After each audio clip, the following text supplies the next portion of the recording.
Everyone, welcome back to my YouTube channel. दोस्तों, कैसे हैं आप सब? उम्मीद करती हूँ बहुत बढ़िया होंगे, मजे में होंगे। मैं भी बिल्कुल बढ़िया हूँ। तो आरआरबी टीचिंग रिक्रूटमेंट यानी कि रेलवे रिक्रूटमेंट बोर्ड ने टीचर्स की कुछ वैकेंसीज निकाली हैं। तो आरआरबी टीजीटी, पीजीटी और पीआरटी पोस्ट का प्रोफेशनल एबिलिटी वाला सेक्शन, जो कि 50 नंबर का आप लोगों से पूछा जाएगा, वो मैं आप लोगों को करवा रही हूँ। दोनों के लिए, टीजीटी पीजीटी वाले बच्चों के लिए ये सीरीज है प्रोफेशनल एबिलिटी के लिए, और पीआरटी वाले बच्चों के लिए अलग से प्लेलिस्ट मिल जाएगी मेरे चैनल पर, तो वहां से आप कवर कर सकते हैं। ठीक है, वहां पर भी मैं प्रोफेशनल एबिलिटी आप लोगों को करवा रही हूँ।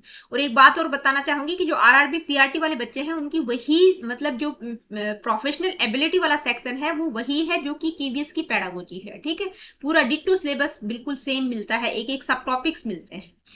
अब जो आरआरबी टीजीटी और पीजीटी वाले बच्चे हैं, उनके लिए ये 14th क्लास रहेगी, जिसमें आज का जो हमारा टॉपिक है वो सोशियोलॉजी वाला पोर्शन हम कवर कर रहे हैं, जिसमें आज की इस वीडियो में education, culture and human values. ठीक है, मेन टॉपिक क्या है? Education, culture and human values, जिसमें स्पेसिफिकली पर्टिकुलरली आज की वीडियो में हम वैल्यूज को डिटेल में पढ़ेंगे कि भाई मीनिंग क्या है वैल्यूज का। ठीक है, क्लासिफिकेशन कैसे करेंगे, नेचर क्या रहेगा, वैल्यू क्राइसिस क्या होता है, वैल्यू एजुकेशन से आप क्या समझते हैं, रोल क्या रहेगा वैल्यू एजुकेशन का, जो भी वैल्यू क्राइसिस है इनको किस तरह से रिजोल्व किया जा सकता है, उसमें वैल्यू एजुकेशन का क्या रोल रहेगा। ठीक है, तो चलिए स्टार्ट करते हैं आज की इस वीडियो को। सबसे पहले बात करेंगे वैल्यू मतलब क्या है वैल्यू का। ठीक है, तो मीनिंग की अगर हम बात करें तो ये जो कॉन्सेप्ट है वैल्यू का, एक मतलब टाइम के बाद धीरे धीरे मूल्य की जो अवधारणा है समय के साथ विकसित हुई। इसमें आप फ्रेडरिक नीत्शे का नाम याद रखेंगे, जो कि जर्मन फिलोसोफर है। सबसे पहले इन्होंने वैल्यू शब्द का यूज किया था प्लूरल फॉर्म में, वैल्यू नहीं वैल्यूज, मतलब वैल्यूज प्लूरल फॉर्म में है।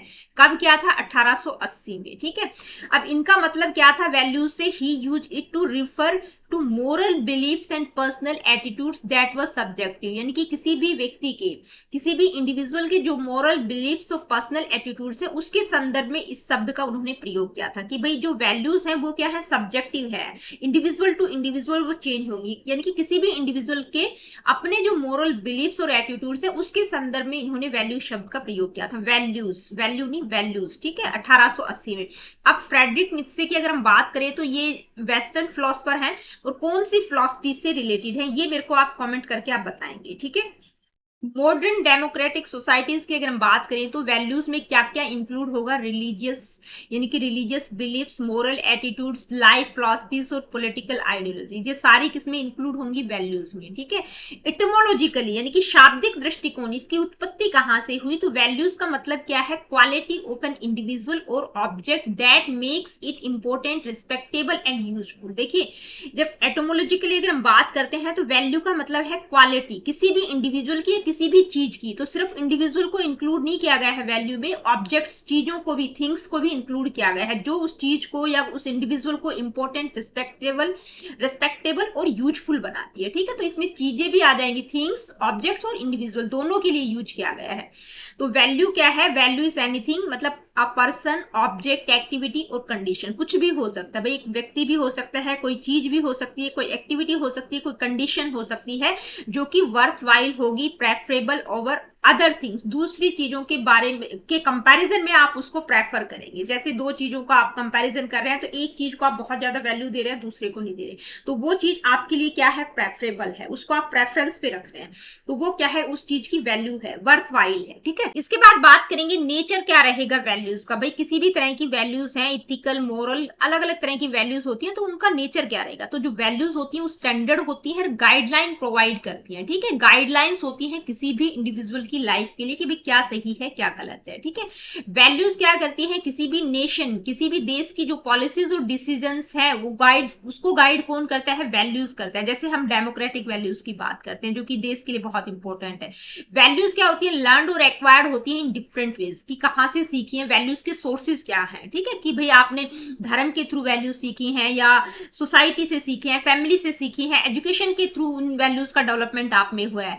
वैल्यूज क्या होती है? इन्फ्लुएंस होती है किसी भी इंडिविजुअल के एक्सपीरियंस, डिजायर और सर्कमस्टांसेस से, क्योंकि एक्सपीरियंस, डिजायर और सर्कमस्टांसेस, ये सारी चीजें वैल्यूज को इन्फ्लुएंस करती हैं। मान लीजिए किसी पर्टिकुलर व्यक्ति का कोई एक्सपीरियंस है कि भाई वो बहुत ईमानदार था, लेकिन उस ईमानदारी की उसको बहुत ज्यादा मतलब कीमत चुकानी पड़ी, उसको बहुत सहना पड़ा उसके कारण, तो वो एक सबक ले लेता है कि भाई इतना अच्छा होना भी आज की डेट में सही नहीं है। ठीक है, कोई आपकी डिजायर होती है, उससे भी वैल्यूज इन्फ्लुएंस होती है कि भाई कोई आपकी इतनी हायर डिजायर है कि आप बाय हुक और क्रुक उसको पूरा करना चाहते हैं, तो क्या होती है, वैल्यूज वहां पर इन्फ्लुएंस हो रही है कि आपको सही और गलत की पहचान नहीं है, कोई सर्कमस्टांसेस ऐसे हो सकते हैं। तो इन सारी चीजों से वैल्यूज इन्फ्लुएंस होती हैं। Values develop through the interaction of societies members, मतलब लोगों के जो समाज के सदस्य हैं उनके आपसी इंटरेक्शन से डेवलप होती है। ठीक है, कि आप किस तरह से इंटरेक्ट कर रहे हैं। वैल्यूज जर्नी ऑफ लाइफ को यानी कि जीवन यात्रा के लिए गाइड करती है। Values are not static, static नहीं होती, क्या होती है, टाइम के साथ साथ इनमें भी चेंजेस आता रहता है। जो भी चेंजेस सोसाइटी में देखने को मिलते हैं उसके आधार पर वैल्यूज भी स्टैटिक नहीं है। ठीक है, वो इवोल्व होती रहती हैं। Values are socially shared, transmitted and accepted by society, मतलब सोशली शेयर्ड होती हैं, समाज द्वारा उनको साझा किया जाता है कि भी जो दूसरे व्यक्ति हैं, जो सोसाइटी के जो मेंबर्स हैं, उनके साथ उनको शेयर किया जा सकता है, वो उनको एक्सेप्ट भी करते हैं। ठीक है, और एक जनरेशन से दूसरी जनरेशन को ट्रांसमिट भी होती है। जैसे बच्चे जो है अपने दादा परदादा या मतलब फैमिली मेंबर से सीखते सीखते आगे की जो जनरेशन है वह उसमें भी वैल्यूज ट्रांसमिट हो रही है। ठीक है, कि उनके परिवार में किस तरह का माहौल है, तो वो एक जनरेशन से दूसरी जनरेशन को ट्रांसमिट होती है। Values motivate individuals to take actions, values क्या करती है, मोटिवेट करती है कि भाई क्या सही है क्या गलत है, व्यक्ति को कार्य करने के लिए सही डायरेक्शन वो प्रोवाइड करती हैं। Values can be structured and restructured through reflective thinking, यानी कि वैल्यू क्या होती है, एक पर्टिकुलर स्ट्रक्चर के साथ आप में इनकलकेट हुई, लेकिन उनको रीस्ट्रक्चर भी किया जा सकता है, उनको पुनः संरचित भी किया जा सकता है। किसके आधार पर, आपका जो रिफ्लेक्टिव थिंकिंग प्रोसेस है कि आप उनके ऊपर चिंतन मनन करते हैं, उसके आधार पर उनको रीस्ट्रक्चर भी किया जा सकता है, उनमें चेंजेस भी किया जा सकता है। ठीक है, values are influenced by emotions, हमारे जो इमोशंस हैं, जो हमारी भावना है, उनसे भी वैल्यूज प्रभावित होती हैं। कई बार सही और गलत की पहचान नहीं होती इमोशंस के कारण। ठीक है, तो वैल्यूज इमोशन से भी इन्फ्लुएंस होती है। तो ये क्या रहेगा, ये नेचर रहेगा वैल्यूज का। इसके बाद बात करेंगे क्लासिफिकेशन ऑफ वैल्यूज। तो देखिए वैल्यूज का क्लासिफिकेशन कैसे किया जा सकता है, किस तरह से उनको क्लासिफाई किया जा सकता है। तो जो वैल्यूज है वो किससे इन्फ्लुएंस होती हैं, सोशल, रिलीजियस, पॉलिटिकल, टेक्नोलॉजिकल और साइकोलॉजिकल फैक्टर्स, यानी कि वेरियस फैक्टर्स हैं जो वैल्यूज को इन्फ्लुएंस करते हैं। एज अ रिजल्ट मतलब सोशल फैक्टर हो सकते हैं, किसी ने मतलब सोसाइटी को ध्यान में रखकर वैल्यूज को क्लासिफाई किया है, किसी ने धर्म के आधार पर, पॉलिटिकल इश्यूज हो सकते हैं, किसी ने टेक्नोलॉजी के आधार पर, साइकोलॉजिकल फैक्टर्स के आधार पर। ठीक है, तो इसका मतलब क्या है, एज अ रिजल्ट की values mean different things to different peoples, मतलब अलग अलग लोगों के लिए अलग अलग चीजें वैल्यूज हैं। ठीक है, कोई चीज किसी के लिए वैल्यूबल हो सकती है, दूसरे के लिए नहीं हो सकती। ठीक है, तो ये क्या है, इसके कारण अलग अलग तरीके से क्लासिफाई किया गया है इनको। अलग अलग जो बड़े बड़े एजुकेटर्स हैं उन्होंने अलग अलग तरीके से वैल्यूज को क्लासिफाई किया। अगर हम स्वामी विवेकानंद की बात करें तो उनके लिए क्या क्या चीजें वैल्यूज में आएंगी। ठीक है, उनके अकॉर्डिंग वैल्यूज क्या है, कल्टीवेशन ऑफ हार्ट, मतलब व्यक्ति में भावनाओं का विकास होना चाहिए। फियरलेसनेस, निडरता की वो बात करते हैं। नॉन इंजरी, किसी को मतलब दुख, हिंसा का भाव नहीं होना चाहिए, अहिंसा की बात करते हैं। Personal purity and social purity, मतलब व्यक्तिगत तौर पर भी आप बिल्कुल प्योर होनी चाहिए और समाज में भी प्योरिटी का ध्यान रखना है। ठीक है, व्यक्तिगत और सामाजिक शुद्धता की वो बात करते हैं। सेल्फ सेक्रीफाइस, आत्म त्याग पर बहुत ज्यादा फोकस किया उन्होंने, उनके अकॉर्डिंग ये चीज वैल्यू है। सर्विसेज टू अदर्स, मतलब दूसरे लोगों की सेवा करना, समाज और मानवता की भलाई के लिए सेवा करना। तो ये कई बार पूछा भी जाता है, सर्विसेज टू अदर की बात कौन करते हैं, तो स्वामी विवेकानंद करते हैं। तो स्वामी विवेकानंद के अकॉर्डिंग वैल्यूज क्या है, cultivation of heart, fearlessness, non injury, personal purity, social purity, self sacrifice, services to others. इसके बाद महात्मा गांधी के अकॉर्डिंग क्या क्या चीजें वैल्यूज है। ठीक है, उन्होंने किस तरह से वैल्यूज को क्लासिफाई किया है। तो जब हमने थिंकर्स पढ़े थे तो वहां पर भी हमने इनको पढ़ा था, जब महात्मा गांधी को हमने पढ़ा था।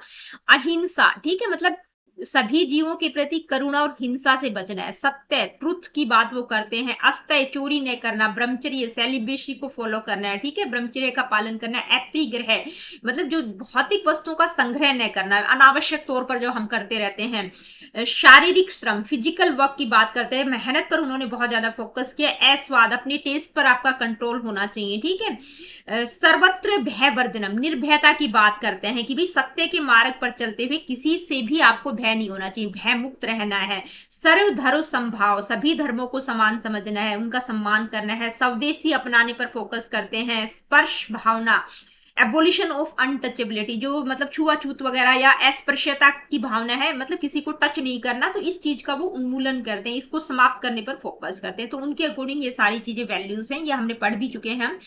इसके अलावा अगर हम बात करें आलपोर्ट और वर्णन का क्लासिफिकेशन क्या है, तो वो क्या कहते हैं, theoretical, economic, aesthetic, social, political, religious, उनके अकॉर्डिंग ये सारी चीजें वैल्यूज है। थ्योरेटिकल में क्या आ जाएगा भाई, सत्य की खोज करें। इकोनॉमिक आर्थिक स्थिति से रिलेटेड है, जो चीज उपयोगी है, लाभप्रद है। एस्थेटिक का मतलब जो सौंदर्य की बात की गई है, ठीक है। सोशल मतलब जो प्रेम और सेवा भाव है। पॉलिटिकल जो राजनीति से रिलेटेड है। रिलीजियस मतलब धार्मिक मूल्यों की वो बात करते हैं। तो आपको बस सिर्फ सिर्फ थोड़ा मतलब थोड़ा सा ध्यान में रखना है कि भाई ये सारी चीजें क्या है, वैल्यूज। ये वर्ड आपके दिमाग में पड़ेंगे तो आपको समझ आ जाएगा कि हाँ ये क्या है, ये वैल्यू है। थ्योरेटिकल होती है economic, aesthetic, social, political, religious, ठीक है। इसके अलावा अगर हम बात करें टर्नर, टर्नर का क्लासिफिकेशन क्या है, तो उन्होंने क्या है, मूल्यों को दो तरह से डिवाइड किया है, कॉन्क्रीट वैल्यूज और एक एब्स्ट्रैक्ट वैल्यूज। कॉन्क्रीट वैल्यूज क्या होती है, भौतिक वस्तुएं जिनको हम टच कर सकते हैं, ठीक है, जो टेंजिबल है। जैसे मेरे हाथ में एक पेन है, तो ये क्या है, ये टेंजिबल है, छू सकते हैं। और जैसे बुक हो गया या कुछ और चीज हो गया, कोई भी चीज जिसको आप छू सकते हो, ठीक है, टच कर सकते हो, तो वो क्या है, कॉन्क्रीट है। एब्स्ट्रैक्ट मतलब जिसको आप छू नहीं सकते, जिसको सिर्फ आप फील कर सकते हैं, महसूस कर सकते हो, अमूर्त है। जैसे ऑनेस्टी हो गया, ब्यूटी हो गया, दया हो गया, समानता हो गया, क्रिएटिविटी हो गया, तो इनको आप टच नहीं कर सकते, सिर्फ आप महसूस कर सकते। इंटेलिजेंस लेवल हो गया, तो ये सारे क्या है, एब्स्ट्रैक्ट वैल्यूज में आएंगे। इसके अलावा अगर हम बात करें डब्ल्यू अर्बन, उन्होंने किस तरह से क्लासिफाई किया है वैल्यूज को, तो उन्होंने तीन पार्ट बताए हैं, मतलब तीन तरह से क्लासिफाई किया है। बायोलॉजिकल वैल्यूज, सोशल वैल्यूज और हाइपर ऑर्गेनिक वैल्यूज। तो बायोलॉजिकल वैल्यूज में फिजिकल, इकोनॉमिक, रिक्रिएशनल वैल्यूज आ जाएंगी, यानी कि भौतिक, आर्थिक, मनोरंजन वाली चीजें आ जाएंगी। सोशल वैल्यूज में जो सोसाइटी से रिलेटेड है, करेक्टर हो गया, एसोसिएशन हो गया, संबंधों को किस तरह से बनाना है। हाइपर ऑर्गेनिक वैल्यूज में मतलब इंटेलेक्चुअल लेवल की बात की गई है, रिलीजियस, एस्थेटिक, इस तरह की वैल्यूज आ जाएंगी, ठीक है। तो रट्टा नहीं लगाना है, सिर्फ पढ़ लेना है एक बार, ताकि आपके दिमाग में चीजें आ जाएं। इसके बाद अगर हम बात करें एनसीईआरटी का क्या क्लासिफिकेशन है, एनसीईआरटी ने वैल्यूज को किस तरह से क्लासिफाई किया है, तो उन्होंने लगभग 83 वैल्यूज की बात की है। कितनी, 83 वैल्यूज की बात की है। डिग्निटी ऑफ मैनुअल वर्क, श्रम की महत्ता, ड्यूटी एंड एंटी अनटचेबिलिटी हो गया, appreciation of cultural values, discipline, endurance, equality, citizenship, friendship, faithful, consideration for others, cleanliness, follow, feeling, freedom, compassion, ठीक है, फॉरवर्ड लुकिंग, कॉमन कॉज, ये सारी आप पढ़ लीजिएगा एक बार, ठीक है। तो मेरा मकसद इनको रटवाना नहीं है, सिर्फ आप एक बार पढ़ लीजिएगा ताकि आपके ध्यान में आ जाए कि जो भी अच्छी अच्छी चीज है वो क्या है, वैल्यूज हैं, ठीक है। एक बार पढ़ लेंगे तो आपको थोड़ा सा पता चल जाएगा। अब बात आती है कि भाई इनको इस तरह से क्लासिफाई किया गया है, तो वैल्यूज के सोर्सेज क्या क्या है, ठीक है, इनके स्रोत क्या क्या है, कहाँ से एक्वायर होती हैं, कहाँ से सीखी जाती हैं, कहाँ से हम सीखते हैं वैल्यूज को, तो धर्म के थ्रू हो गया। धर्म में बहुत तरह के धर्म आ जाएंगे, जैसे हिंदुइज्म की अगर हम बात करें तो वेदों से हम सीख रहे हैं। मनु की जो टीचिंग है, मनु की जो उपदेश है, वहां से हम वैल्यूज को, क्रिश्चियनिटी, इस्लाम, सिक्किम, बुद्धिज्म, जैनिज्म, फिलॉसफी हो गया, लिटरेचर हो गया, सोशल कस्टम हो गया, साइंस हो गया, एजुकेशन हो गया, फैमिली हो गया, ये सारे क्या है, ये वैल्यूज के सोर्सेज रहेंगे, ठीक है। अब बात आती है कि जो वैल्यूज हैं, तो वो वैल्यूज हैं, वो क्राइसिस हो रही है, मतलब मूल्य संकट, मतलब वो घटती जा रही है। तो वो मूल्य संकट क्या है, वैल्यू क्राइसिस क्या होता है, तो वैल्यू क्राइसिस का मतलब क्या है, value crisis occur when members of society start deviating from there core values, यानी कि जो कोर वैल्यूज, जो वैल्यूज क्या है, स्टैंडर्ड है, गाइडलाइंस है। तो जो कोर वैल्यूज हैं, जो सोसाइटी के लोग हैं, हम लोग क्या करते जा रहे हैं, वैल्यूज से डेविएट होते जा रहे हैं, उनसे दूर हटते जा रहे हैं, ठीक है, डेविएशन हो रहा है कोर वैल्यूज से, उसको क्या कहा गया है, वैल्यू क्राइसिस कहा गया है। It happens when traditional beliefs and moral principles weaken, leading to wide spread ethical dilemmas and dishonesty, यानी कि जो पारंपरिक विश्वास और नैतिक सिद्धांत है वो कमजोर होते जा रहे हैं, कमजोर पड़ जाते हैं, जिससे व्यापक नैतिक समस्याएं और बेईमानी बढ़ती जा रही है, ठीक है। डिसऑनेस्टी हो गया, इथिकल चीजें थी वो घटती जा रही है, ठीक है, यानी कि जो भी मोरल प्रिंसिपल्स थे वो कमजोर होते जा रहे हैं, जिसके कारण इथिकल डायलेमास और डिसऑनेस्टी क्या हो रही है, बढ़ती जा रही है समाज में, सोसाइटी में। This crisis often emerge during rapid social, economic and technological changes. भाई ये क्राइसिस किसके कारण आ रही है, संकट किसके कारण उत्पन्न हो रहा है, समाज में, सोसाइटी में जो चेंजेस हो रहे हैं, इकोनॉमिक लेवल पर टेक्नोलॉजी चेंज हो रही है, ठीक है, तो उसके कारण ये सारी चीजें हो रही हैं। Where traditional norms are challenged और बिकम आउटडेटेड, यानी कि जो पुरानी चीजें थी, जो ट्रेडिशनल नॉर्म्स थे, जो निर्धारित किए गए थे, वो क्या हो रहे हैं, वो लोगों को लगता है कि वो आउटडेटेड है, वो गलत चीजें हैं, ठीक है। उनको चुनौतीपूर्ण माना जाने लगा है। तो ये क्या है, ये वैल्यू क्राइसिस किसके कारण हो रहा है, समाज में, सोसाइटी में जो चेंजेस हो रहे हैं, सोशल लेवल पर, इकोनॉमिक, टेक्नोलॉजी में जो एडवांसमेंट हो रहे हैं, उसके कारण जो ट्रेडिशनल नॉर्म्स थे वो क्या हो रहे हैं, आउटडेटेड होते जा रहे हैं। It leads to confusion about what is morally right, causing individuals in society to feel lost and directional less. ठीक है, यानी कि इसके कारण क्या हो रहा है, वैल्यू क्राइसिस के कारण क्या हो रहा है कि लोग जो डेविएट हो रहे हैं, इससे क्या हो रहा है कि लोगों में कंफ्यूजन पैदा हो रहा है, उनको पता ही नहीं चल रहा कि क्या चीज मोरली सही है, क्या गलत है। ठीक है, जिसके कारण जो इंडिविजुअल्स और सोसाइटी है वो एक डायरेक्शन लेस फील कर रही है, मतलब असमंजस की स्थिति में है, उनको पता ही नहीं चल रहा कि भाई क्या सही है क्या गलत है। तो वैल्यू क्राइसिस का मतलब जो भी कोर वैल्यूज थी, समाज, सोसाइटी के लोग जो है उससे डेविएट होते जा रहे हैं, उनसे दूर होते जा रहे हैं, इसके कारण ये वैल्यू क्राइसिस हो रहा है। तो वैल्यू क्राइसिस होता क्या है, अब इसके पीछे के कारण क्या क्या है, भाई ये क्यों हो रहा है, वैल्यू क्राइसिस के कारण क्या क्या है, तो क्या क्या कॉजेज रहेंगे भाई, मॉडर्नाइजेशन हो गया, मटेरियलिज्म हो गया, इन्फ्लुएंस ऑफ मीडिया हो गया, लेक ऑफ रोल मॉडल्स हो गया, ये सारे इसके कॉजेज हैं। ठीक है, मॉडर्नाइजेशन यानी कि rapid technological advancement weaken traditional moral values, जैसे जैसे टेक्नोलॉजी बहुत एडवांस होती जा रही है, ठीक है, तो जो ट्रेडिशनल मोरल वैल्यूज थे वो घटते जा रहे हैं। मटीरियलिज्म, यानी कि आज की डेट में हम क्या करते हैं, आधुनिक समाज में नैतिकता और सदाचार की तुलना में भौतिक सफलता को अधिक महत्व दिया जाता है, मटीरियलिस्टिक सक्सेस के पीछे लोग भाग रहे हैं। ठीक है, यानी कि नैतिकता और सदाचार को उन्होंने पीछे छोड़ दिया, मटीरियलिज्म के पीछे लोग भाग रहे हैं। मीडिया का तो बहुत अहम रोल है, जो कि मतलब नेगेटिविटी की तरफ ज्यादा इन्फ्लुएंस कर रहा है। ठीक है, न्यूज और इलेक्ट्रॉनिक मीडिया जो कि नेगेटिव एस्पेक्ट्स, मतलब बहुत, आजकल आप यूट्यूब पर ही देखेंगे हर अच्छी चीज को भी गलत तरीके से परोस के सिर्फ पैसे कमाने के चक्कर में, तो मीडिया का तो बहुत गहरा इन्फ्लुएंस रहेगा। रोल मॉडल्स की कमी, यानी कि आदर्श व्यक्तित्वों की कमी हो रही है। If national leaders and influencers fail to set good examples, moral decline accelerates, यानी कि जो राष्ट्रीय नेता और जो इन्फ्लुएंसर्स हैं, जो प्रभावशाली व्यक्ति हैं, वो गुड एग्जाम्पल सेट नहीं कर पा रहे हैं। ठीक है, तो जिससे नैतिक पतन क्या हो रहा है, तेजी से हो रहा है। ठीक है, यानी कि मोरल डिक्लाइन हो रहा है, यानी कि मोरलिटी क्या हो रही है, घटती जा रही है। तो वैल्यू क्राइसिस के कॉजेस क्या क्या रहेंगे, इसके बाद बात करेंगे इफेक्ट क्या रहेगा वैल्यू क्राइसिस का, भाई क्या इफेक्ट पड़ रहा है। तो सोशल डिसइंटीग्रेशन हो गया, मतलब सामाजिक विघटन हो रहा है। जैसे हमने जब एस्पिरेशंस ऑफ इंडियन सोसाइटी पढ़े तो वहां पर हमने नेशनल इंटरनेशनल इंटीग्रेशन की बात करी थी, इंक्लूसिवनेस की बात की थी। तो यहाँ पर क्या हो रहा है, जब वैल्यू क्राइसिस हो रहा है तो उसके कारण क्या हो रहा है, सोशल डिसइंटीग्रेशन हो रहा है। ठीक है, समाज क्या हो रहा है, मतलब टूट फूट हो रही है, समाज में टूट फूट, असामंजस्य की स्थिति उत्पन्न हो रही है, समाज में सामाजिक बुराइयां बढ़ रही हैं। ठीक है, मतलब सामाजिक बुराइयों में वृद्धि हो रही है। इश्यूज जैसे करप्शन, डिसऑनेस्टी, वायलेंस, ये क्या हो रहे हैं, बहुत ज्यादा बढ़े जा रहे हैं। भ्रष्टाचार, बेईमानी, हिंसा जैसी समस्याएं अधिक बढ़ रही हैं।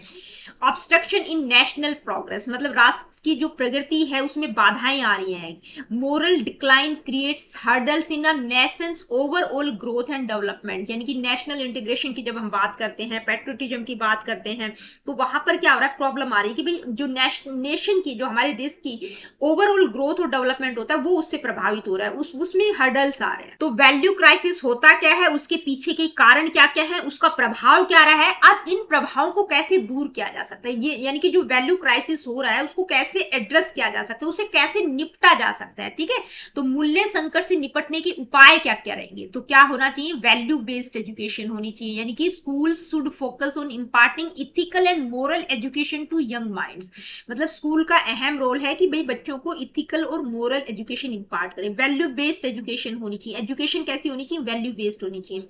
रोल मॉडल्स, आदर्श व्यक्तित्व, national leaders and educators should set positive examples for society, यानी कि जो भी नेशनल लीडर्स हैं, बड़े बड़े एजुकेटर्स हैं, वो सकारात्मक उदाहरण प्रस्तुत करें, पॉजिटिव एग्जांपल सेट करें।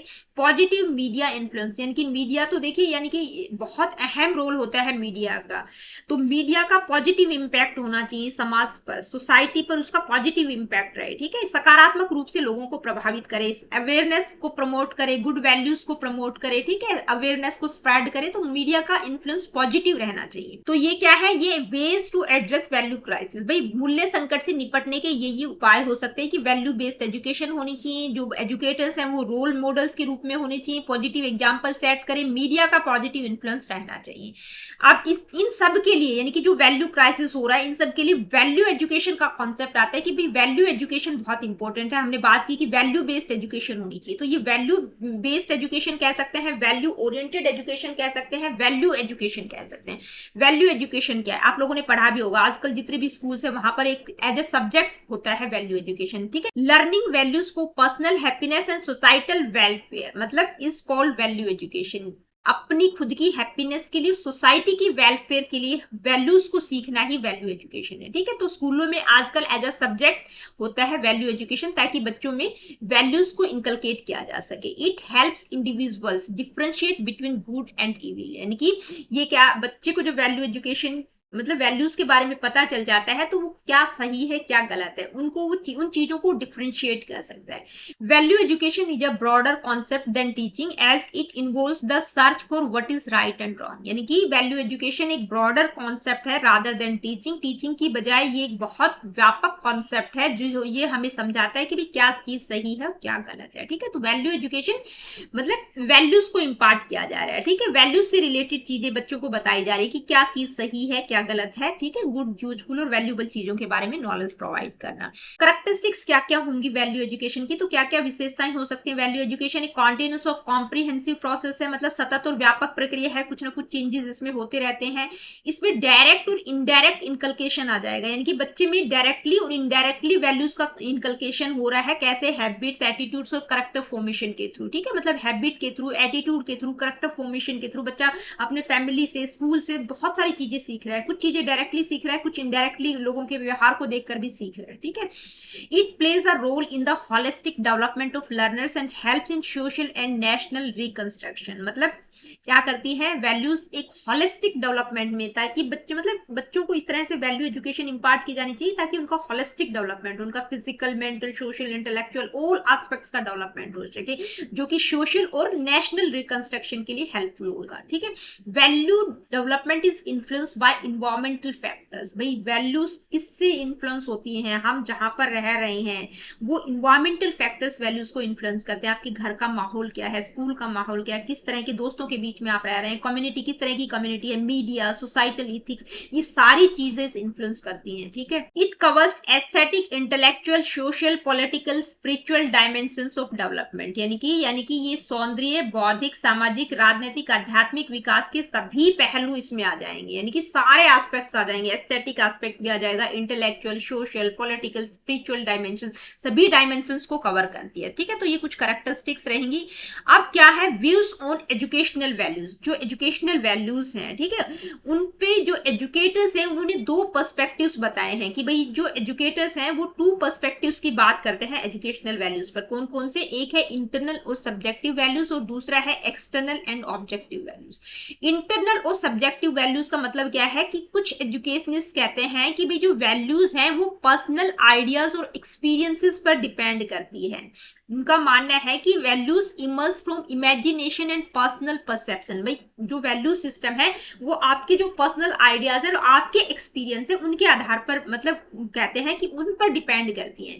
जैसे इमेजिनेशन के थ्रू या आपका पर्सनल परसेप्शन क्या है किसी चीज के बारे में, वहां से वैल्यूज इमर्ज होती हैं, ठीक है। According to them anything useful is valuable and anything useless is valueless, भाई किसी पर्टिकुलर व्यक्ति के लिए जो चीज यूजफुल है वो उसके लिए वैल्यूएबल है, जो यूजलेस है वो वैल्यूलेस है, ठीक है।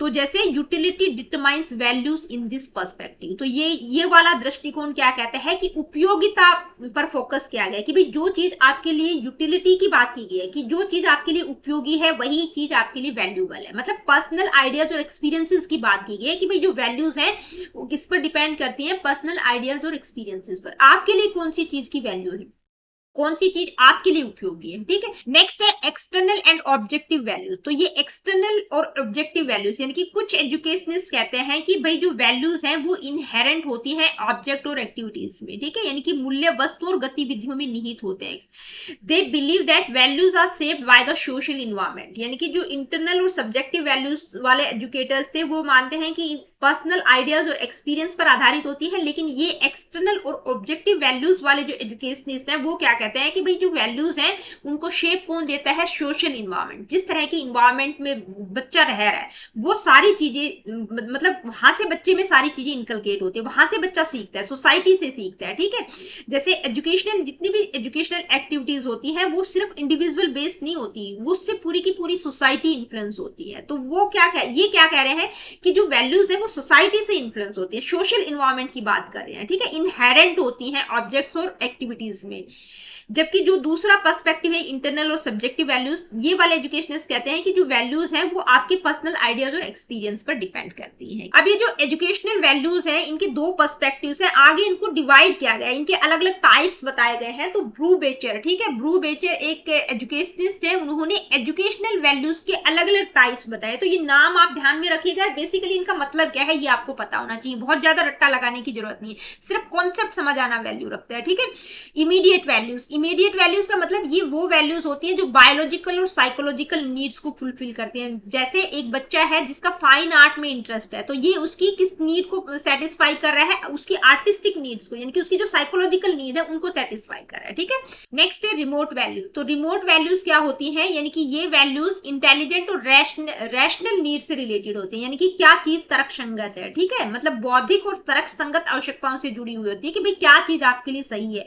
तो इसमें जो लर्नर होता है वो क्या करता है, learners must intelligently select and prioritise their needs in education. जैसे एजुकेशन में क्या चीज उनके लिए सही है, किस चीज को उनको प्रायोरिटी पे रखना है, उसके आधार पर वो डिसीजन लेते हैं, ठीक है। मतलब इंटेलिजेंट और रैशनल नीड्स की बात की गई है, भाई क्या चीज आपके लिए तर्क संगत है, सही है, उसको आप प्रायोरिटी देंगे, ठीक है। जैसे choosing specific school subjects for a career path, मतलब आपको अपने कैरियर के लिए कौन सा स्पेसिफिक सब्जेक्ट चूज करना है, किस चीज को आपको प्रायोरिटी पर रखना है, आपको साइंस स्ट्रीम में जाना है, कॉमर्स लेना है, या कुछ भी आपको आर्ट के फील्ड में जाना है, ठीक है। तो कौन सी स्पेसिफिक चीज को आपको प्रायोरिटी देना है, ठीक है, वो आप मतलब सोच के आधार पर, अपनी इंटेलिजेंस लेवल के आधार पर डिसाइड करेंगे। नेक्स्ट है इंस्ट्रूमेंटल वैल्यूज। इंस्ट्रूमेंटल वैल्यूज क्या करती हैं, useful for achieving other goals, मतलब दूसरे गोल्स को अचीव करने में हेल्प करती है। ये जो वैल्यूज होती हैं ये सर्कमस्टांसेस पर बेस्ड होती हैं, ठीक है, मतलब परिस्थिति के अनुसार बदलती रहती हैं। मतलब किसी के लिए कोई चीज सही हो सकती है, उसके लिए वो चीज वैल्यूबल है, लेकिन हो सकता है दूसरे के लिए वो वैल्यूबल ना हो। जैसे कोई मतलब संगीतकार है, कोई म्यूजिशियन है, तो उसको मतलब उसके लिए ताल और स्वर की जो नॉलेज है वो वैल्यूबल है, ठीक है, उसको बहुत जरूरी है उसके लिए। लेकिन कोई डॉक्टर है, इंजीनियर है, वकील है, तो कोई और फील्ड में है, तो हो सकता है उसके लिए तो वो चीज वैल्यूबल नहीं है, ठीक है। तो यही एग्जांपल है कि नॉलेज ऑफ ताल एंड स्वर is valuable for a musician but not for an engineer. या डॉक्टर हो सकता है या कोई और हो सकता है, कोई और फील्ड में है, तो उसके लिए वो चीज वैल्यूबल नहीं है, ठीक है। Pragmatist like John dewy support this concept, ठीक है। अब पूछा जा सकता है कि ये जो जॉन ड्यूई है किस तरह की वैल्यूज को सपोर्ट करते हैं, तो ये इस तरह की वैल्यूज को सपोर्ट करते हैं कि भाई जिसके लिए जो चीज वैल्यूबल है, यानी कि जो वैल्यूज है वो सर्कमस्टांसेस पर बेस्ड है। कोई चीज किसी के लिए वैल्यूबल हो सकती है लेकिन दूसरे के लिए वो चीज वैल्यूबल नहीं है, ठीक है। इसके बाद नेक्स्ट क्या है, नेक्स्ट है इंट्रिंसिक वैल्यूज, यानी कि आंतरिक मूल्य। तो ये जो वैल्यू है खुद में ही वैल्यूबल है, ठीक है, मतलब ये मूल्य ऐसे हैं जो बिल्कुल मूल्यवान है, किसी अन्य उद्देश्य के लिए नहीं है, यानी कि जो एक्सटर्नल फैक्टर्स पर डिपेंड नहीं करते। जैसे ट्रूथफुलनेस हो गया, लव हो गया, ऑनेस्टी हो गया, ये सारी चीजें क्या है, वैल्यूबल है, वेदर समवन लाइक्स इट और नॉट, कोई इन्हें पसंद करे या ना करे, लेकिन ये सारी चीजें क्या है, वैल्यूबल है। भाई ईमानदारी हो गया, सच्चाई हो गया, ऑनेस्टी हो गया, कॉपरेशन हो गया, लव हो गया, ये क्या है, ये वैल्यूबल है, ठीक है। तो जितने भी आइडियलिस्टिक फिलोसफर्स थे, यानी कि जो आदर्शवादी दर्शन है, वो किस चीज पर इंफसाइज करता है, इंट्रिंसिक वैल्यूज पर फोकस करता है, ठीक है, आध्यात्मिकता की बात करता है कि भाई ये सारी चीजें होनी चाहिए। नेक्स्ट है एस्थेटिक वैल्यूज। तो एस्थेटिक वैल्यूज किससे रिलेटेड है, ट्रुथ, ब्यूटी और गुडनेस की बात की गई है, ठीक है, यानी कि सत्य, सौंदर्य और अच्छाई से जुड़े होते हैं। They provide happiness and satisfaction, यानी कि जैसे music, painting, literature contribute to aesthetic values, यानी कि ये एस्थेटिक सौंदर्यात्मक मूल्यों से रिलेटेड है, ठीक है। नेक्स्ट है absolute and relative values. Absolute values क्या होती है, कांस्टेंट होती है, टाइम और कल्चर का कोई प्रभाव उनके ऊपर नहीं पड़ता, बिल्कुल क्या है, एब्सोल्यूट है, बिल्कुल सही है वो, ठीक है, निरपेक्ष है। जैसे love, truth, honesty, justice, freedom, cooperation, ये क्या है, ये एब्सोल्यूट वैल्यूज है। ठीक है। रिलेटिव वैल्यूज क्या होती हैं, सोसाइटल और हिस्टोरिकल कॉन्टेक्स्ट के अनुसार उनमें चेंजेस आते रहते हैं। ठीक है, वो चेंज होती रहती है। तो ये एजुकेशनल वैल्यूज के कुछ मेन टाइप्स को हमने डिस्कस किया। ठीक है, ब्रू बेचर ने इनको इस तरह से क्लासिफाई किया है। आगे बढ़ते हैं, अब हम बात करेंगे नीड और इंपॉर्टेंस क्या है वैल्यू एजुकेशन का। तो भाई नीड क्या है, to become a better human being we need value education. एक अच्छा ह्यूमन बीइंग बनने के लिए वैल्यू एजुकेशन की आवश्यकता है।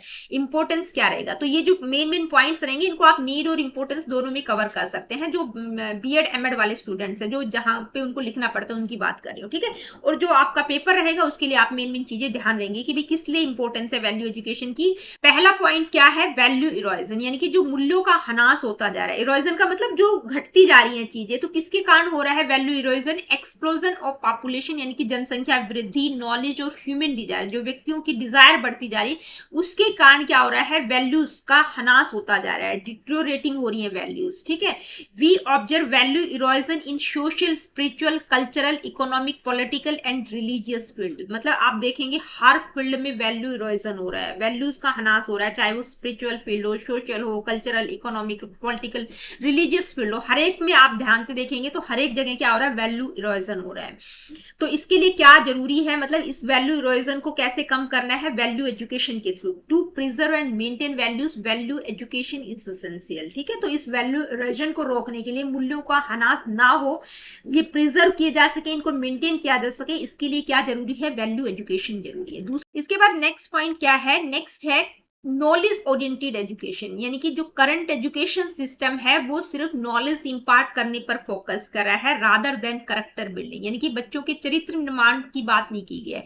ये सिर्फ बच्चों को एग्जामिनेशन के लिए प्रिपेयर करता है, यानी कि बच्चों में डिजायरेबल करेक्टर का डेवलपमेंट हो, इस तरह से एजुकेशन इंपार्ट बच्चों को नहीं की जा रही। सिर्फ बच्चों को किसके लिए प्रिपेयर करता है, परीक्षा के लिए उनको तैयार करता है। इसके कारण क्या हो रहा है कि भाई जो पढ़े लिखे एजुकेटेड इंडिविजुअल्स है वो भी क्राइम कर रहे हैं, और जितनी भी अनइथिकल एक्टिविटीज है वहां पर वो लोग जो पढ़े लिखे लोग हैं वो भी इंगेज दिखाई देते हैं। तो इसको रोकने के लिए, यानी कि इस तरह की एक्टिविटीज ना हो, इसके लिए जो अनइथिकल एक्शंस है वो ना हो, उनको प्रिवेंट किया जा सके, उसके लिए वैल्यू एजुकेशन जरूरी है। नेक्स्ट है वायलेंट कल्चर, यानी कि जो हमारा कल्चर है, जो हमारी संस्कृति है वो खराब होती जा रही है। आज का जो यूथ है वो क्या है, रेकलेस लाइफ जी रहा है, यानी कि एक लापरवाह जीवन जी रहा है, बिल्कुल अवेयर नहीं है कि भाई समाज में क्या कुछ हो रहा है। ठीक है, तो बहुत तरह की सोशल इवेंट्स हो गई, जैसे डोगरी सिस्टम हो गया, दहेज प्रथा हो गया, ब्राइबरी हो गया, रिश्वतखोरी हो गया, डिसऑनेस्टी, वायलेंस, कास्टिज्म, रिलीजनिज्म, रीजनलिज्म, क्या हो रहा है, बहुत ज्यादा बढ़ रहा है। दहेज प्रथा, रिश्वतखोरी, बेईमानी, हिंसा, जातिवाद, सांप्रदायिकता, क्षेत्रवाद जैसी सामाजिक बुराइयां बढ़ रही है। ठीक है, तो ये जो नेगेटिव एलिमेंट्स हैं ये क्या कर रहे हैं, पॉजिटिव वैल्यूज को रिप्लेस कर रहे हैं, जिससे इंडिविजुअल और सोशल लाइफ है वो दोनों अफेक्ट हो रहे हैं। भाई इंडिविजुअल पर भी प्रभाव पड़ रहा है, समाज पर भी इसका प्रभाव पड़ रहा है। तो ये जो क्रिटिकल सिचुएशंस है, ये हमारे देश की जो कंट्री की जो प्रोग्रेस है उसमें भी बाधा पहुंचाती है, इस तरह की क्रिटिकल सिचुएशन। ठीक है, तो वैल्यू एजुकेशन बहुत क्रूशियल है ताकि वायलेंट कल्चर को सोसाइटी से एलिमिनेट किया जा सके। ठीक है, इसके बाद नेक्स्ट क्या रहेगा, नेक्स्ट पॉइंट है सोशल इंडिफरेंस, यानी कि सामाजिक उदासीनता। जो लोग हैं वो क्या हो गए, सेल्फ सेंटर्ड हो गए हैं, मतलब आत्म केंद्रित हो गए हैं, बिल्कुल दूसरों की क्या आवश्यकताएं हैं, क्या नीड्स है, उनके प्रति बिल्कुल उदासीन हो चुके हैं, उनको कोई मतलब नहीं है, मतलब उनमें सेक्रीफाइस वाली फीलिंग ही नहीं है। ठीक है, दूसरों का वेलफेयर, नेशन का वेलफेयर उनके लिए कोई इंपॉर्टेंस ही नहीं रखता है। जैसे अगर आप हॉस्पिटल, मेट्रो, ट्रेन, मतलब कहीं पर भी ट्रेवल कर रहे हैं, हॉस्पिटल में आप जा रहे हैं, तो मतलब आपका नंबर पहले है, आपके पीछे कोई लेडी खड़ी है एक छोटे से बच्चे को लेकर, तो आपको यही लगेगा नहीं मेरे को पहले जाना है, मेरे को मतलब नहीं है दूसरे से। ठीक है, तो लोग क्या हो गए, सेल्फ सेंटर्ड हो गए हैं, बिल्कुल दूसरों की नीड के प्रति इंडिफरेंट है। These reflect social discomfort and disintegration. इससे क्या हो रहा है, डिसइंटीग्रेशन बढ़ रहा है, इंटीग्रेशन वाली भावना खत्म होती जा रही है, लोग मतलब बिल्कुल डिस्कम्फर्ट फील कर रहे हैं। तो इसको सोशल हार्मोनी को प्रमोट करने के लिए वैल्यू एजुकेशन बहुत इंपॉर्टेंट है, ताकि समाज में सामंजस्य बना रहे, उसके लिए वैल्यू एजुकेशन की आवश्यकता है, महत्व है। नेक्स्ट है इंडिफरेंस टूवर्ड्स नेशनल इंटरेस्ट, यानी कि राष्ट्रीय हितों के प्रति लोग उदासीन हो गए हैं। कि जो न्यू जनरेशन है, जो नई पीढ़ी आ रही है, उसमें बहुत तरह की जो कल्चरल वैल्यूज है, जैसे पैट्रियोटिज्म हो गया, नेशनल इंटरेस्ट हो गया, सैक्रिफाइस हो गया, त्याग की भावना नहीं है, देश देशभक्ति की भावना नहीं है, ठीक है। तो नई पीढ़ी में इन सारी चीजों की कमी होती जा रही है। और कौन कौन सी वैल्यूज, जैसे कॉपरेशन, सिंपैथी, अफेक्शन, कंपैशन, जो कि बहुत एसेंशियल है, इस तरह की वैल्यूज की भी कमी दिखाई दे रही है। जो न्यू जनरेशन आ रही है उनको कोई मतलब नहीं है, कोई मतलब किसी के प्रति करुणा भाव, स्नेह, इस तरह के जो मूल्य, सहानुभूति रखना, ये वैल्यूज उनमें दिखाई नहीं दे रही है, जो कि बहुत इंपॉर्टेंट है एक सक्सेसफुल और पीसफुल सोसाइटी के लिए, ठीक है। तो वैल्यू एजुकेशन जर्नल एजुकेशन का एक एसेंशियल पार्ट होना चाहिए, ताकि बच्चों में इस तरह की वैल्यूज को इनकलकेट किया जा सके। इसके बाद बात करेंगे ऑब्जेक्टिव्स क्या रहेंगे वैल्यू एजुकेशन के। तो यूनेस्को ने दिए थे ये वाले ऑब्जेक्टिव्स 1980 में, यानी कि मूल्य शिक्षा के ये उद्देश्य होने चाहिए। क्या क्या होना चाहिए? Holistic development of the child, यानी कि बच्चे का होलिस्टिक डेवलपमेंट, उसका physical, mental, emotional, spiritual development होना चाहिए। Good manners and responsible citizenship, यानी कि अच्छा व्यवहार और जिम्मेदार नागरिकता का विकास उनमें किया जाना चाहिए। Respect for dignity and human rights के प्रति रिस्पेक्ट और डिग्निटी होनी चाहिए।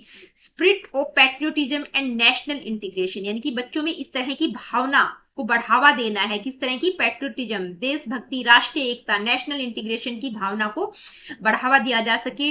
डेमोक्रेटिक थिंकिंग एंड लिविंग, यानी कि उनकी जो सोच और जो जीवन शैली है वो किस तरह की होनी चाहिए? डेमोक्रेटिक होनी चाहिए। Tolerance and respect for all religion, सभी धर्मों के प्रति सहनशीलता और समझ विकसित होनी चाहिए।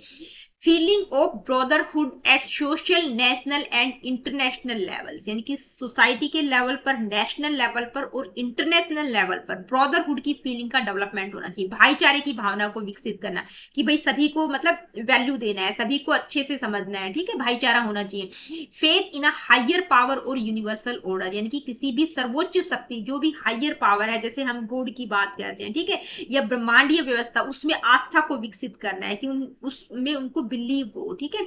मोरल डिसीजन मेकिंग एबिलिटी, यानी कि उनकी जो नैतिक सिद्धांतों के आधार पर निर्णय लेने की क्षमता भी उनमें विकसित होनी चाहिए, कि जो डिसीजन है वो मोरलिटी के आधार पर वो ले सके। तो ये जो ऑब्जेक्टिव्स है वैल्यू एजुकेशन के, ये किसके द्वारा बताए गए हैं? यूनेस्को, ठीक है। तो यूनेस्को की फुल फॉर्म क्या होती है ये मुझे आप कमेंट करके बताइएगा। आगे पढ़ेंगे मेथड्स क्या क्या रहेंगे, यानी कि वैल्यू एजुकेशन को इंपार्ट करने के मेथड्स क्या क्या हो सकते हैं।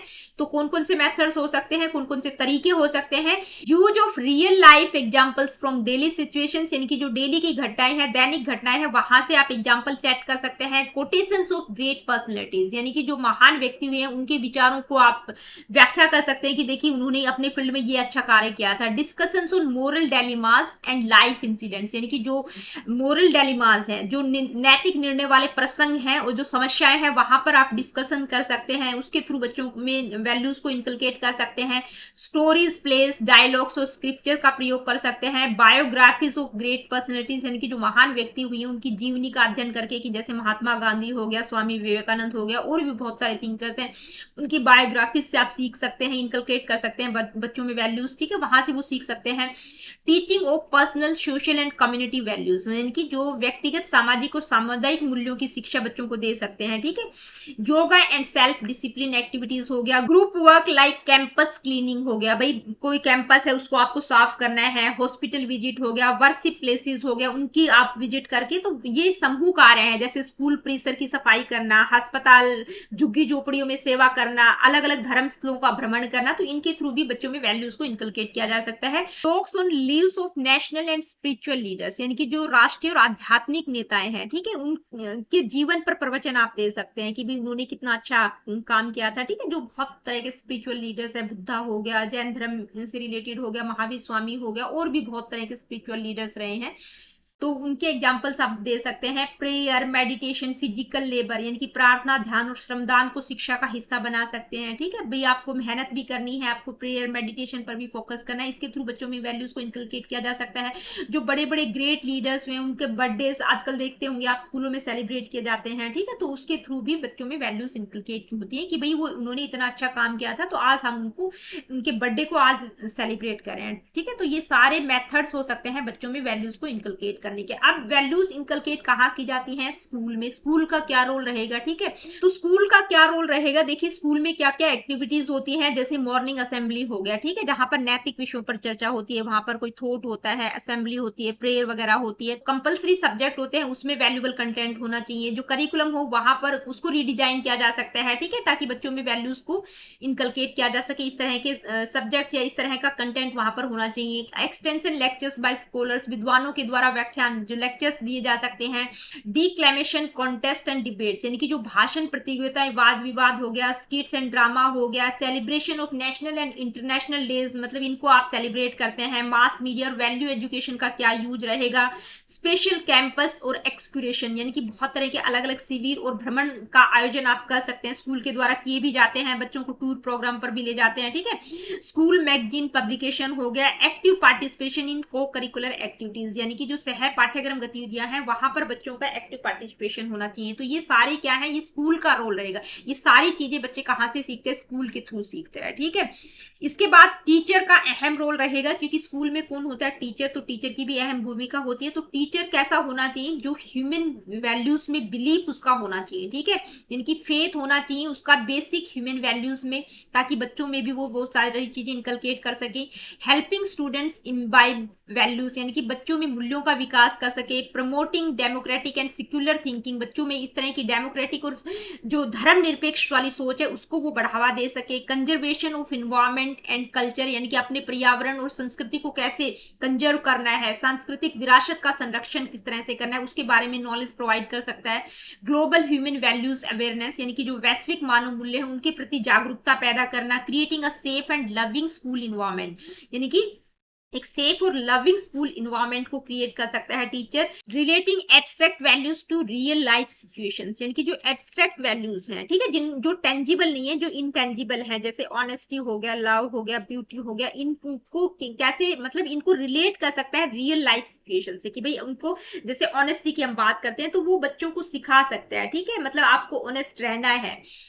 इसके बाद ऑर्गेनाइजिंग वैल्यू बेस्ड एक्टिविटीज को ऑर्गेनाइज कर सकता है teacher. Being a role model यानी कि टीचर खुद एक रोल मॉडल के रूप में हो सकता है, क्योंकि जैसे example is better than precept यानी कि उपदेश से एग्जाम्पल बेहतर होता है, कि भाई आप बच्चों को शिक्षा तो दे रहे हैं लेकिन आपकी लाइफ में वो सारी चीजें है नहीं, उनको आप खुद फॉलो नहीं कर रहे हैं। तो example is better than precept, उपदेश से क्या बेहतर है, एग्जाम्पल। आप खुद एक रोल मॉडल के रूप में मतलब बच्चों के लिए एक रोल मॉडल के रूप में हो सकते हैं। तो ये टीचर का रोल रहेगा वैल्यू एजुकेशन में। अब हम बात करेंगे वैल्यू एजुकेशन के एडवांटेजेस क्या क्या हैं, भाई क्या फायदे हैं, इनके लाभ क्या क्या हैं। तो क्या क्या लाभ है, बैलेंस पर्सनैलिटी डेवलपमेंट, भाई संतुलित व्यक्तित्व का विकास होता है, मतलब पर्सनैलिटी डेवलपमेंट बैलेंस रहेगा, बच्चे का होलिस्टिक डेवलपमेंट रहेगा। अर्निंग लाइवलीहुड इथिकली मतलब जो भी व्यक्ति अपनी आजीविका कमाएगा वो बिल्कुल इथिकली कमाएगा, ठीक है, मतलब नैतिक रूप से अपनी जीविका उपार्जन में मदद कर सकता है, कि आपको इथिकल रहना है, आपको सही तरीकों का यूज करना है, ठीक है।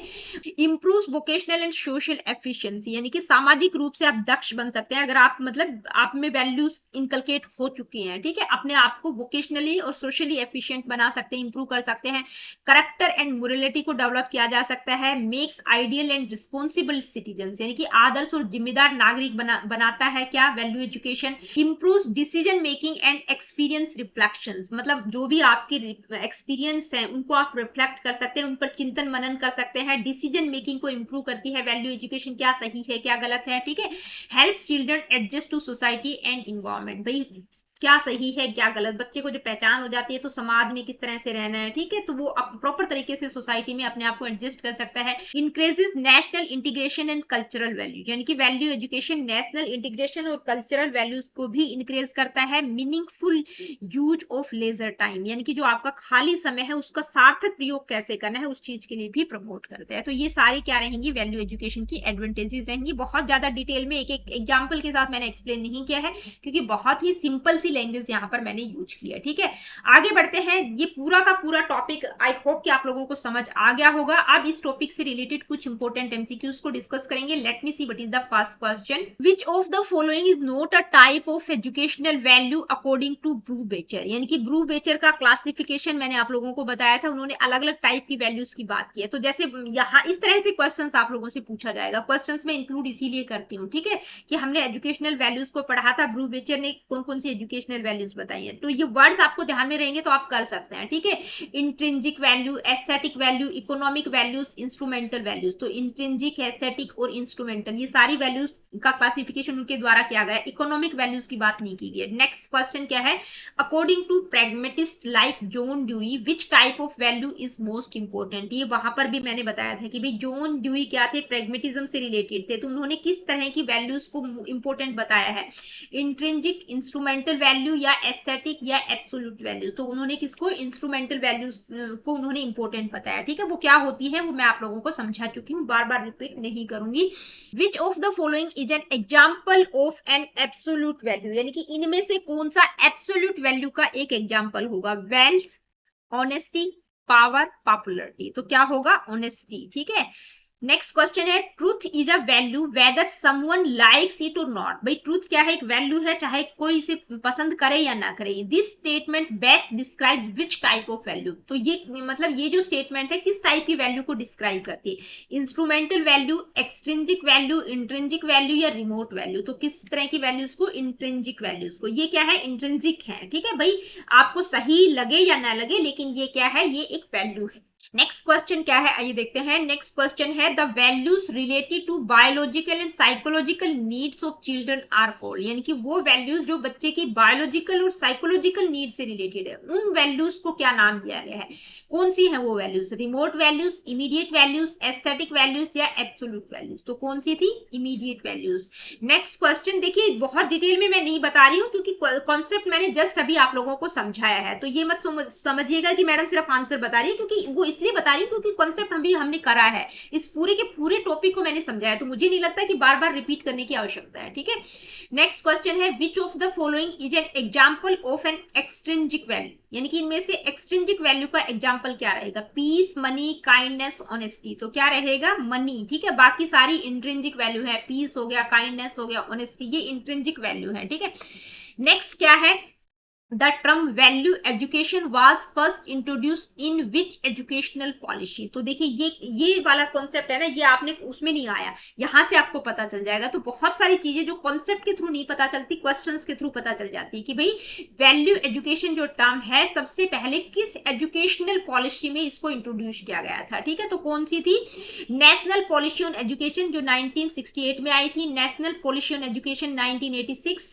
Kothari commission, national curriculum framework 2005। तो किसमें, नेशनल पॉलिसी ऑन एजुकेशन 1986 की पॉलिसी में वैल्यू एजुकेशन को सबसे पहले इंट्रोड्यूस किया गया था।